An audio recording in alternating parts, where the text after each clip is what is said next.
আসসালামু আলাইকুম। আজকে আমি 1 কাপ গুঁড়া দুধ দিয়ে ভীষণ টেস্টি করে মালাই টোস্ট মিষ্টি বানিয়ে দেখাবো।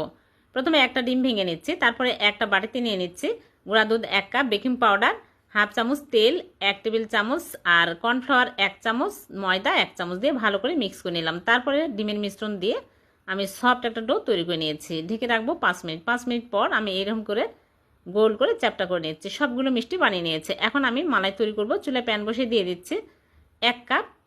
চুলায় প্যান বসে 1 লিটার দুধ, 2টা এলাচ আর চিনি দিয়ে দিচ্ছি হাফ কাপ, দিয়ে নেড়েচেড়ে বলক তুলে নেব। বলক উঠে আসলে মিষ্টিগুলো দিয়ে আমি ঢেকে হাই হিটে জাল করব 10 মিনিট। 5 মিনিট পর আমি ঢাকনা খুলে মিষ্টিগুলো আলতো করে নেড়েচেড়ে দেবো।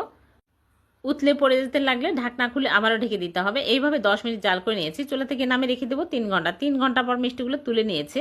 এখন ইনস্ট্যান্ট মাওয়া তৈরি করে নেব। হাফ কাপ গুঁড়া দুধ, 1 চামচ ঘি দিয়ে ইনস্ট্যান্ট মাওয়া তৈরি করে নিলাম। তারপরে মিষ্টিগুলো কোট করে নিচ্ছি। হয়ে গেল ভীষণ টেস্টি মালাই টোস্ট মিষ্টি। ভালো লাগলে লাইক